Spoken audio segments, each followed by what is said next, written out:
अस्सलाम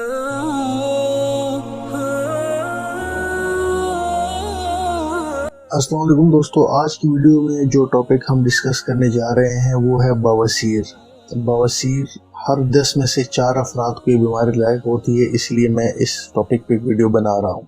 बवासीर दरअसल जगह खास या एनस में पाई जाने वाली खून की रगों की रसूली है। जब पेट और जिस्म के निचले हिस्से में मौजूद खून की रगों पर दबाव बढ़ता है तो कोई न कोई रग इस दबाव को बर्दाश्त न करने की वजह से फूल जाती है और मस्से की शक्ल इख्तियार कर लेती है।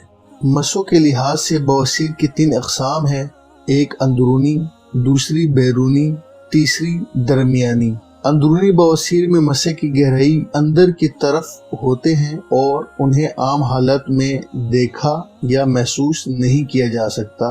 उनमें दर्द या तकलीफ ज़्यादा नहीं होती।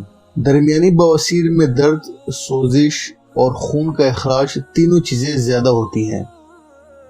बैरूनी बवासीर में बैठने, सवारी पर चढ़ने या फुजले की रगड़ की इन्फेक्शन का खतरा होता है। ऐसे मस्से जिनसे खून का इखराज होता है उनको खूनी बवासीर कहते हैं, और वो मस्से जिनसे खून का इखराज नहीं होता उनको बादी बवासीर कहते हैं। ये मर्ज आम तौर पर उन लोगों को लाहिक होता है जो बहुत तेज़ मिर्च मसालों वाली ग़िज़ाएँ खाते हैं और मैदे से बनी हुई ग़िज़ाओं के आदी होते हैं। मिसाल के तौर पर सुबह नाश्ते में नान या बेकरी आइटम्स। ये लोग गोश्त ज़्यादा खाते हैं, सब्जियां उनकी ग़िज़ा में शामिल नहीं होती और अगर होती भी हैं तो बहुत कम मिक़दार में। बवासीर होने का एक अहम सबब कब्ज़ है।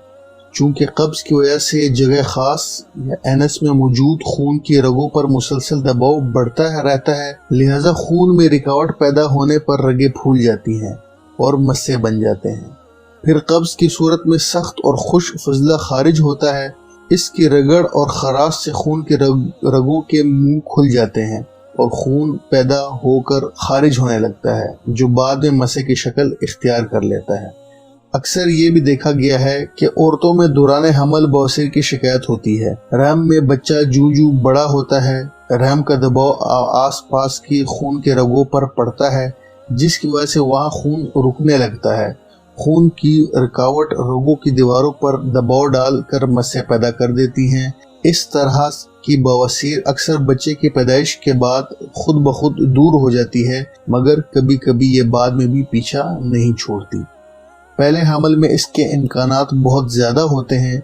इस वक्त जब बच्चा गैर मामूली तौर पर तंदुरुस्त हो, जुड़वा बच्चों की पैदाइश मुतवक्के हो, माँ मोटापे की तरफ माइल हो या दौरान हमल उसे शदीद कब्ज़ की शिकायत रहे, उन लोगों में भी बवासीर पैदा होने का खदशा ज़्यादा रहता है। जो ज़्यादा देर तक गीली जगह में बैठे रहते हैं, इस्तंजे के बाद नमी देर तक बरकरार रहे और पूरी तरह से जो लोग सफाई का ख्याल ना रखें। ऐसी ग़िज़ाएँ जो आंतों में तेज़ाबियत बढ़ाती हैं या खराश पैदा करती हैं बहुत कम खाई जाएँ। मसलन गोश्त, अंडा, गरम मसाले, गाय और भैंस का गोश्त और सुर्ख मिर्च वगैरह। वो ग़िज़ाएँ जो देर से हज़म होती हैं या बादी होती हैं वो भी नुकसानदेह होती हैं, इसलिए बैंगन, मसूर की दाल और बेकरी की मसनूआत से जितना मुमकिन हो सके परहेज़ किया जाए। अगर हम इस्लाम के बताए हुए रास्तों पे चलें तो इस ख़तरनाक बीमारी से बचा जा सकता है। बाथरूम जाने की मसनून दुआ को अपना मामूल बना लेना चाहिए। बाथरूम जाने की मसनून दुआ ये है, अल्लाहुम्मा इन्नी आऊज़ु बिका मिनल खुब्सी वल खबाइस।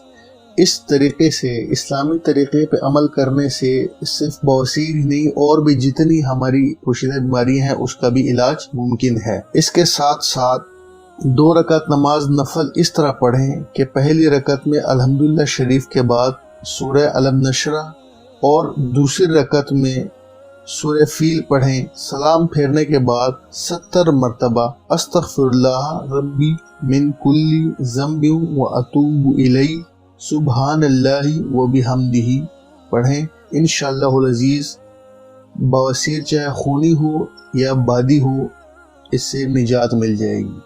दोस्तों, दुआ के साथ साथ दवा करना भी बहुत ज़रूरी होता है, इसलिए सोने से पहले 1 बड़ा चम्मच इसमें घोल पानी में मिलाकर پی لینا چاہیے۔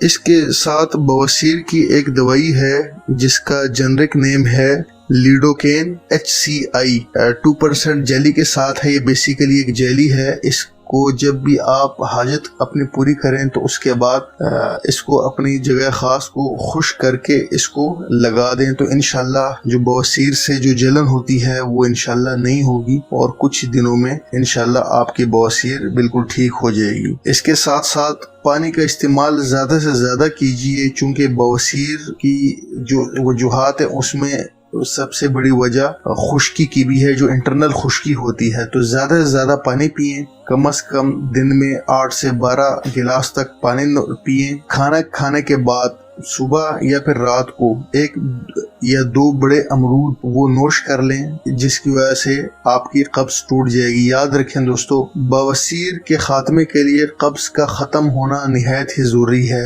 اگر آپ کی قبض ختم نہیں ہوتی تو جتنی مرضی آپ دوائیاں استعمال کر لیں، جتنی مرضی دعا کر لیں، لیکن آپ کی بواسیر ختم ہونے کا نام نہیں لے گی، یعنی جڑ سے ختم نہیں ہوگی۔ اس کے علاوہ بواسیر کے علاج میں اس بات کا خاص خیال رکھیں کہ جیسے ہی مسوں سے خون جاری ہو اسے فوراً بند نہیں کرنا چاہیے۔ اس کے لیے ایک تو خون کے اخراج سے مسوں کا تناؤ کم ہو کر تکلیف میں کمی آ جائے گی، دوسرا ابتدا میں خون خارج ہوتا ہے وہ مسوں میں رکا ہونے کی وجہ سے فاسد ہوتا ہے اور اس کا اخراج ہونا ہی بہتر ہوتا ہے۔ اگر مریض بہت کمزور ہو یا خون کی کمی کے علامات ہوں تو پھر خون بند کرنے میں دیر نہیں کرنی چاہیے۔ بواسیر کے علاج میں پہلے ادویات کے ذریعے پوری کوشش کرنی چاہیے کہ مرض پر قابو پایا جائے۔ انتہائی مجبوری کی حالت میں آپریشن کرانا چاہیے، اس لیے کہ ادویات سے اس کے ٹھیک ہو جانے کا زیادہ امکان ہوتا ہے۔ جب دواؤں سے مرض ختم ہو جاتا ہے تو اس کے اسباب کا بھی علاج ہو جاتا ہے، اس طرح اس کے دوبارہ پیدا ہونے کے امکانات بھی بہت کم ہو جاتے ہیں۔